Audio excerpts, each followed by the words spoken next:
Hi everyone, Gary Coleshill here, and you are in the right place. I'm here today with Scott Rulon of Rulon Financial, and he's going to tell you how you can be well prepared for your retirement. So the question is, how well are you prepared for your retirement? I'll pass it over to you now, Scott. You have the floor, so tell us. Sure. So, Gary, I'm going to ask you a couple questions here on the way. And so, what we're going to do is I'm going to ask you some questions up front, and then we're going to switch it over and you're going to ask me some. Okay, sounds fair enough to me. So, Gary, if I were to ask you on a scale of 1 to 10, how well are you prepared for your retirement if you were to guess on a scale of 1 to 10? Not very well, I would think. Probably about a 3. A 3. Yeah, not good. Okay. So what we're going to do here, Gary, is we're gonna put in some assumptions. So Okay. this does not necessarily have to be you. So I've got some assumptions put in here already. So what we have here is we have a person who's age 42. They plan on retiring at age 65, and they have a life expectancy of, let's say, 84 years. And so what I put in here is they have a current annual income of 102,000. They're able to save $6,000 a year. And so far in their retirement funds, they've accumulated $88,000. And so one of the interesting things we're going to do here today, Gary, is we're going to see how this keeps up with inflation. So what we're going to do is going to move forward. So we've given a 3% inflation rate. Gary, what would you say your tax rate is? Maybe 12%?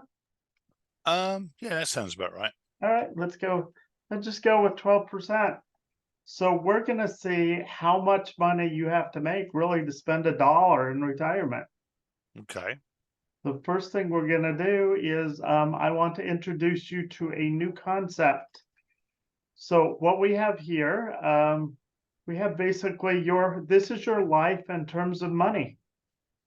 So what we have, first of all, if you look at this big tank right here, that's the amount of money that this person would make over their lifetime. And then what we have here, we have what we call their risk tank. So risk tank is money that you put in like stocks, bonds, real estate. And over here, we have your savings tank. This is money that you would put in cash, you would put in annuities, you'd put in life insurance. So a couple different ways to save money. And so what I want to show you over time, if you learn how to balance these tanks correctly, you can live a wonderful retirement. So under the scenario we have right now, this person at age 42 has a remaining income potential of 3,208,000. So Gary, wouldn't it be nice to get up all that money up front? Yes, it would be, certainly. Be like winning the lottery, wouldn't it? Absolutely. So Gary, if you got that money up front, do you think you'd spend the way that you spend today? Do you think you'd spend things very differently if you just got one lump sum for your lifetime? Yeah, I think, yeah, you have to make sure you're very careful how you spent it. It'd be very tempting to blow it pretty quickly, wouldn't Absolutely. And if you blew it and you knew you weren't getting anything else, would you be in some trouble? it? Yeah, you would. Absolutely. So let's pretend like this is just a tank of water. And so at the top, we've got something in there called our qualified retirement plan contributions. So those are things like 401ks, 403bs, 457s, individual retirement arrangements, Roth IRAs. And so what we do off the top of the tank is we siphon some money off and we put it in retirement. And at that point, we have our choice. Are we going to put it in a risky investment?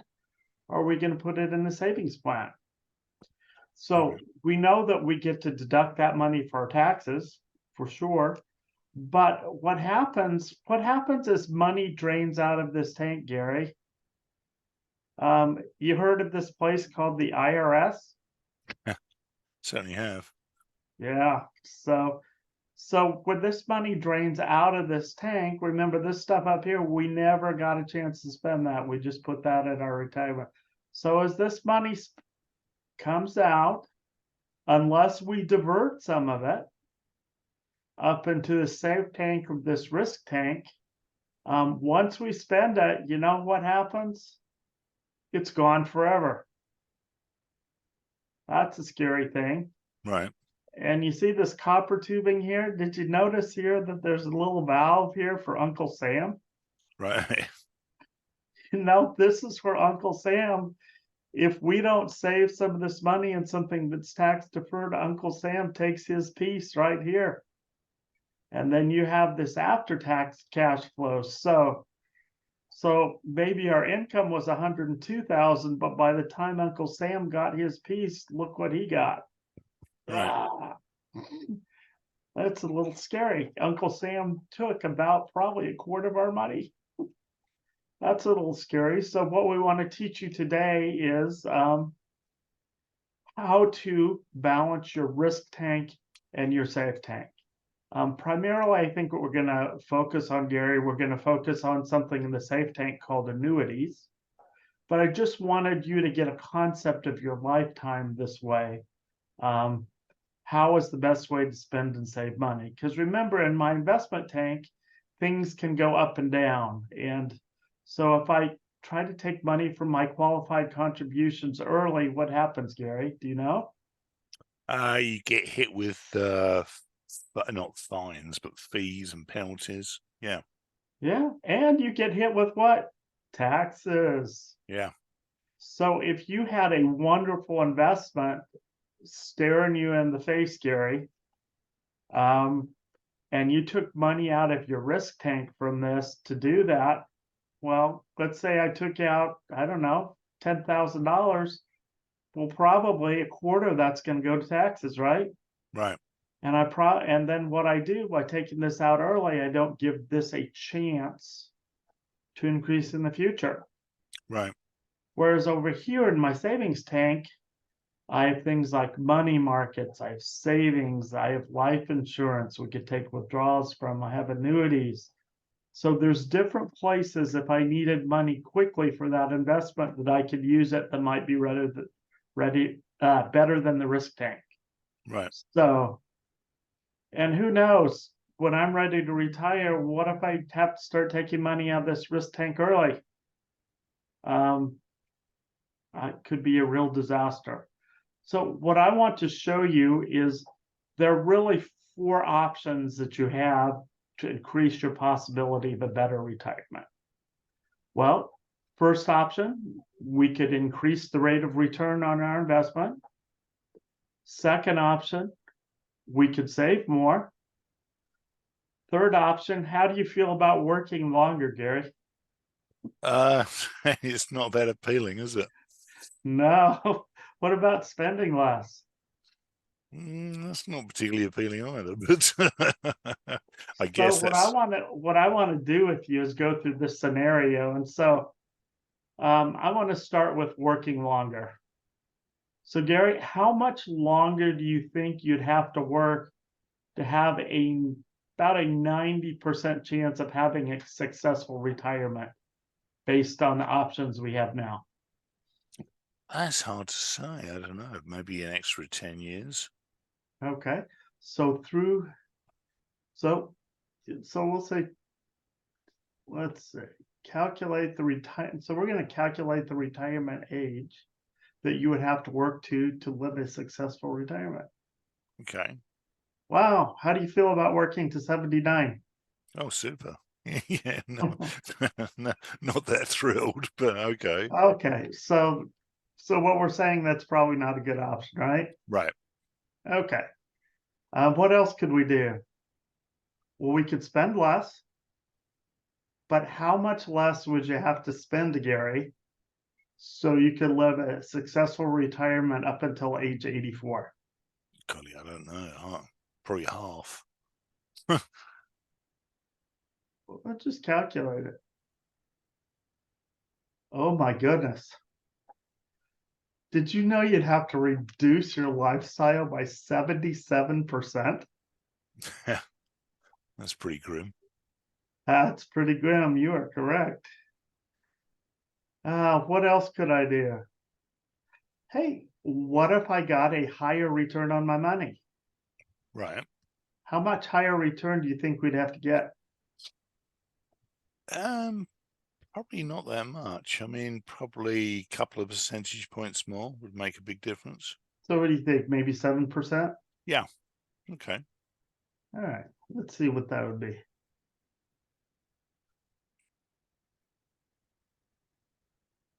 Well, I would actually have to get 11.7% on my money from age 42 to age 65 if I wanted my money to last through retirement. Oh, wow. Okay. That's a little scary. So I would have to Yes. increase my rate of return by over 5.5%. Which is almost double. Yeah, you'd Yeah. have to double your return. Hey, do you know any place I could get 11 or 12% right now? Not legally, I wouldn't think. As my old finance teacher used to say, if you're willing to take the risk, I'm willing to get you the reward. Right. So I'll just kind of let you fill in the blanks there. Let's look at one more. So, well, so certainly I could save more, right? Right. How much more do you think you'd have to save so you could actually retire at age 65? Mm, quite a lot, probably. Probably an extra 100 grand a year or something. Let's see. Wow. I'd have to save $43,000 a year. Okay. Yeah, that'd be So, pretty hard. so Gary, how do you feel about your four options? Not good. Not very good. So I suppose you could reduce taxes if you planned better, but Yeah. I don't think it So, would make that much would, difference. yeah, would you feel better if we could do something about it? Absolutely. Yeah. So, so there is something that we can do about it. And one of the things that we teach you is how to leverage both your safe bucket and your risk bucket so that you don't have to do these draconian measures up here. Right. So, so today I just really wanted to give you, I know for some of you, this was probably a shock when you saw these numbers, but just remember all is not lost. There are things we can do. And one of the things that we can teach you is how to leverage both your safe tank and your risk tank together to live a happy and more fulfilled retirement. So Gary, for my part, that's what I had. So I know that we wanted to discuss annuities a little bit, and so I thought you might want to ask me a couple questions. Right. Firstly, what basically is an annuity? Can you describe it maybe in a paragraph or less? Is there a simple explanation of what they are? Yeah, I just want to give you a very simple explanation. It really is a savings account at an insurance company. So rather than having a savings account at a bank, you have a savings account at an insurance company. And so there are a couple different types of annuities, but I'm sure you can ask me more. So let's go with this working definition of it's a savings account at an insurance company. That's really what it is. Okay. Can it replace or can it supplement really your pension, a pension plan? Is that how it works? Basically, I know that you pay a lump sum of money into it, but does it work out from that point forward like a pension that you've kind of purchased yourself? It does. And the interesting thing is you don't even have to put in a lump sum. What you could do is you could buy a type of annuity that has a flexible premium. And so you could fund this over many years. And then at some point in time, you turn on the pipeline. You turn on the income. And there's really two different types of annuities. If we're looking at the 30,000 foot point of view, we've got one called a non-qualified annuity, That's one where you put your own money into it, and as you take money out, you just get taxed on the interest. The other type is a qualified annuity. That's an annuity that's sitting inside a IRA, a 401k, a 403b, or a 457. And so that's called a qualified annuity. And as I pull money out of my qualified annuity, I get taxed on the whole thing, but I don't get taxed on it all at once. So an annuity is a great way to do forced savings. And then if you know that you have certain essential bills that you have to pay every month, it's a great way to save enough in the qualified annuity to pay for your essential bills. So when that income starts coming out in retirement, you know that you have your bills covered. Okay, that sounds good. So what are the risks of, with your money, apart from, I know we've just seen this projection here, the major risk to any nest egg you have in retirement? So are you asking what is the risk of an annuity? No, no, no. I was asking initially, what is the risk of to your money? Say you had a pile of money, a nest egg at retirement. What are the biggest risks to it? I mean, I guess that Okay. living So too long is one of them, which is So living too long, not earning enough, not being able to cover your bills. So I think the important thing with an annuity is if you do it right, you can save enough in your annuity to cover your essential bills. okay. Whereas if you just left that money in a 401k subject to, mutual funds or bonds or stocks, if you pull out more than 3% a year from that on average, you will deplete your lump sum really fast. Yeah, no, I'm sure you would. Yeah. Yeah, in fact, I remember, a couple weeks ago, I gave you an example of one of my clients whose name was Jim. And so Jim had been a radio station engineer for most of his life. In fact, he worked for probably a television station most of us don't watch, but if you're a Hispanic listener, you certainly do. It's called Univision. So he was a radio or television engineer. And so Jim came in to me and he said, Scott, I have $135,000 saved. I said, Jim, how much do you spend a year? He said, well, I think between my wife and I, we spend about $36,000 a year. I said, so if you keep that up with this, with them lump sum you have in there, you'll have spent your entire fortune in 4 years. What are you Right. going to do then? What kind Yeah. of look do you think I got on his face? I would think he was unhappy.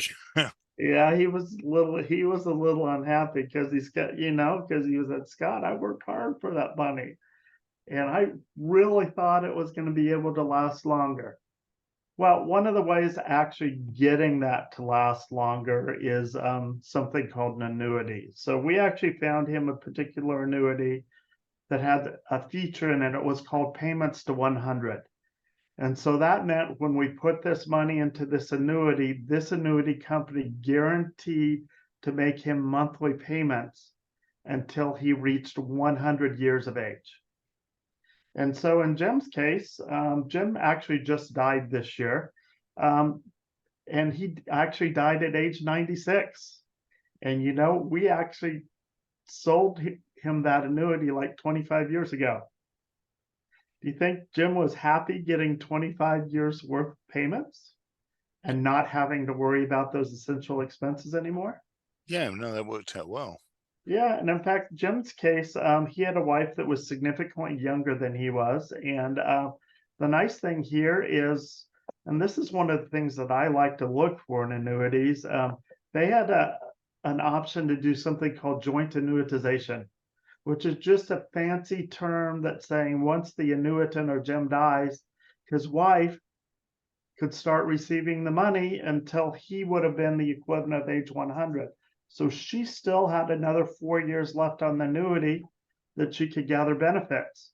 And so this is one of the great things about annuities is they continue to pay as long as you don't pull out more than you're supposed to. Okay. So What about the tax implications? I mean, I know that if you put money into something like an IRA, that you get to write off so much money for it each year. Does that happen with an annuity as well?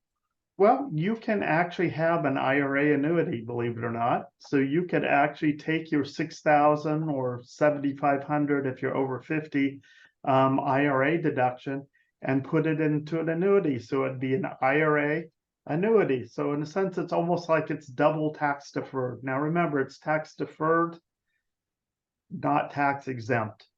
So Right. annuities can function as an IRA or retirement plan in and of themselves. But remember, when you pull money out, that's what we called a qualified plan. Right. Okay. All right. That sounds good. But how much would you have to put into an annuity to, you know, receive a significant income? I mean, what kind of, whether it's by installments or if it's a lump sum? I mean, how does that kind of correlate? I mean, if you put Well, 100 grand in and you wanted to be paid out for the next, to pretty much to the end of your life. yeah. Um, So one of the things we would need to do, Gary, is we would need to fill out something I call it a retirement income worksheet. And so I would fill out a worksheet that had all of your essential expenses. And then what we could do is we could solve for the payment. right. And Okay. so really it's just at that point, Gary, it's a math calculation. So the higher the interest Sure. rate, the less money you have to put in today. Okay. And obviously, your age would be a factor as well, right? No, absolutely. You always want to give yourself a possible plenty of time Right. to do this. There are certainly other options than annuities, and we will leave some of those for another week. But annuities, I think the big knock against annuities is, people come in, they say, Scott, I promise I'm not going to pull money out of it. And what do? They pull money out of it. Something comes up, the car breaks down, or yeah, whatever. Yeah, I know. You That got it. seems to always be So the way. Yeah. you need to take a disciplined approach. So if you say you're going to put X number of dollars in per month, then you do it. And you don't take money out of your annuity early to go buy a new car, a new boat, to go on vacation. That's not what this money is for. Right. We are developing this money and we will calculate the amount that you need to put in to cover your essential expenses, but you need to have some discipline here. It is to be used for retirement and nothing else. So Okay. we have to be careful of that. So Gary, I really have time for one more question. And Well, so I do have one for you. fantastic. How do we get our hands on that worksheet that you said about? Because I'm sure a lot of the people listening would like to know exactly where they stand and what they can do about their retirement to make it as comfortable as possible. Absolutely, Gary. You know what? That's the easy part. So what they can do is they can either call you, Gary. What's your phone number they can call you at? 480-607-0294. Or they can call me at 602-824-2299. And we'd be happy to slip you a copy of that retirement income worksheet. The other way they can get a hold of us is you can email me at Scott, SCOTT, Rulon, RULON 29 at gmail.com. Or Gary, where can they email you at? Gary C at eliteprospeakers.com. Yep. And so I'm sure Gary or I would love to sit down with you or Zoom down with you or Google down with you, whatever you feel comfortable with. And we could go through this very calculation with your own numbers. And so by filling out this retirement income worksheet and filling out a daily expense worksheet, we can help you solve so you don't have to stress in your retirement. So Sounds like a don't plan. forget, call us, email us, and let's get you started on the right track. Right? Yeah. Remember, if you don't, if you fail to, what's it about the expression? I can't remember now.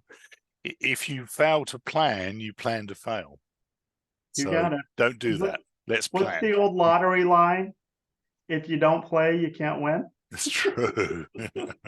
Looking at your numbers here, I think I need to start doing the lottery.